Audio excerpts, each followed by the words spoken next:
जय हिंद साथियों। तो कैसे हैं आप लोग? उम्मीद करता हूं कि अच्छे होंगे दोस्तों। आज हम लोग बात करने वाले हैं मुजफ्फरपुर कांड। मुजफ्फरपुर कांड क्या चीज था और किसने किया था, जिन चीजों पर इस वीडियो के माध्यम से हम लोग बात करेंगे दोस्तों। मुजफ्फरपुर कांड में युगांतर समिति के दो सदस्य के हाथ था दोस्तों। युगांतर समिति के दो सदस्य के हाथ थे।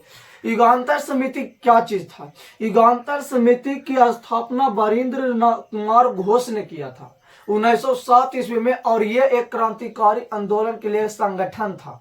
उसी का ही दो सदस्य थे, खुदीराम बोस और प्रफुल्ल चाकी। उन्होंने किंग्सफोर्ड की मारने की योजना बनाए थे। किंग्सफोर्ड को वो मारना क्यों चाहते थे? क्योंकि किंग्सफोर्ड जो थे वो छोटे छोटे गलतियों को लिए, छोटे छोटे अपराधों के लिए डायरेक्ट उसका सजा सुना दिया करता था। छोटा सा भी आप गलती किए हैं तो उसके अपराध किए हैं तो उसके लिए वो सजा सुना दिया करते थे। जिस कारण से इन दोनों ने योजना बनाई कि काहे न इसी को उड़ा दें। अब छोटा सा भी गलती करेंगे उसके लिए सजा बड़ा, तो इन्होंने सोचा कि न रहेगा बस न बजेगी बस, उसी को उड़ाने की इन्होंने योजना बनाई। लेकिन योजना तो बनाए थे, बात बिल्कुल सत्य था, लेकिन उन्होंने एक पेड़ के नीचे एक बम लेकर के उन्होंने देख रहे थे कि कब जो किंग्सफोर्ड की गाड़ी पार करेंगे। किंग्सफोर्ड कह सकते हैं तो एक जज थे, तो जज रहने के कारण ही ना उनको क्या किसी भी गलती के लिए उस सजा सुनाई करते थे। तो वो जज थे, उन्होंने एक गलती लोकेशन के वजह से उन्होंने क्या है मारने का प्रयास तो किए किंग्सफोर्ड के, लेकिन किंग्सफोर्ड बचने के लिए, क्योंकि जिस गाड़ी पर इन दोनों ने बम फेंके उसमें वकील कैनेडी की पत्नी और उनकी बेटी थी। जब इन्होंने बम फेंके तो उनकी गाड़ी उधिया गया। उधिया के मतलब कह सकते हैं तो ब्लास्ट हो गए, लेकिन उस गाड़ी में किंग्सफोर्ड नहीं थे। किंग्सफोर्ड नहीं थे, उससे अगले ही गाड़ी में निकल गए थे। नहीं कहा था कि बचने वाला रहेंगे तो वो किसी तरह से बच जाएंगे, और जो मरने वाला रहेगा वो कहीं पर भी नुक्कड़ रहेगा तो उसको मरना है तो मरने है। किंग्सफोर्ड था जो अगले गाड़ी से निकल गए, लेकिन जो उसके पिछले गाड़ी थे जिसे इसे लोकेशन दिया गया था कि इसी गाड़ी में कैनेडी किंग्सफोर्ड है, उस गाड़ी में कैनेडी की पत्नी थी और उनकी बेटी थी, जिनकी मौत हो गई। और जब मौत हो गई तो ये बात पता चला, जब इन दोनों को तो लगा कि तो वो मर गए हैं, मिशन सक्सेसफुल। लेकिन जब इनको बात पता चला कि नहीं वो मरे नहीं, वो जिंदा रह गए, जिंदा बच गए, तो प्रफुल्ल चाकी ने डर से उन्होंने सोचा कि अब तो हमें फांसी करना ही करना है। अब बिल्कुल बात सच था, एक छोटा सा अपराध के लिए उन्होंने सजा सुनाया करते थे। आइए तो उनके मारने की साजिश ही रचे थे, तो मरना ही तो था। तो प्रफुल्ल चाकी ने इसके डर के कारण इन्होंने अपनी ही आत्महत्या कर लिए।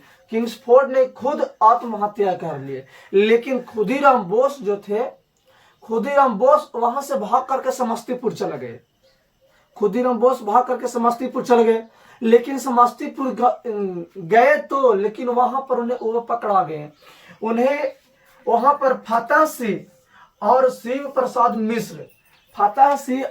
प्रसाद मिश्र नामक दो पुलिस ने उन्हें गिरफ्तार कर लिए। किनको? खुदीराम बोस को। और गिरफ्तार करके उन्हें लाया गया। देखिए, अब किसी को लाया गया तो अभी ही खाली पैर भी चलता, पहले भी पैर भी चलता था।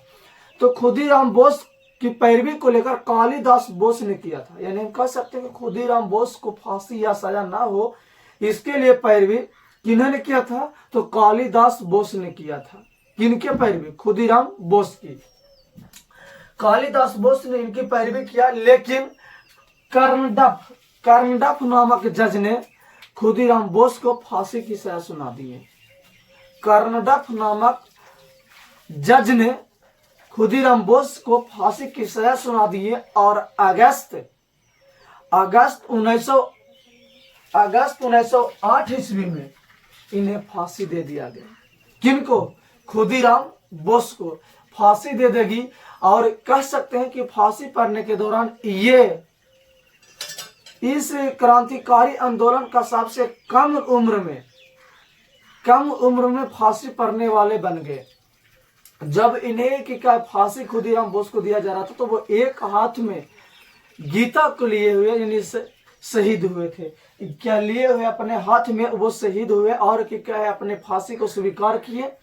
यानी हम कह सकते कि महज उनकी उम्र 19 वर्ष था और 19 वर्ष की अवस्था में ही उन्होंने उसे फांसी दे देगी और कह सकते हैं कि ये सबसे कम उम्र में फांसी प्राप्त करने वाले में से एक हुए।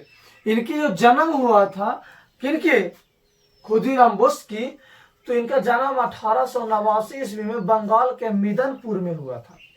बंगाल के मिदनपुर में इनकी जन्म हुआ था 1889 ईस्वी में और 1908 ईस्वी में इन्हें फांसी ही दे देगी।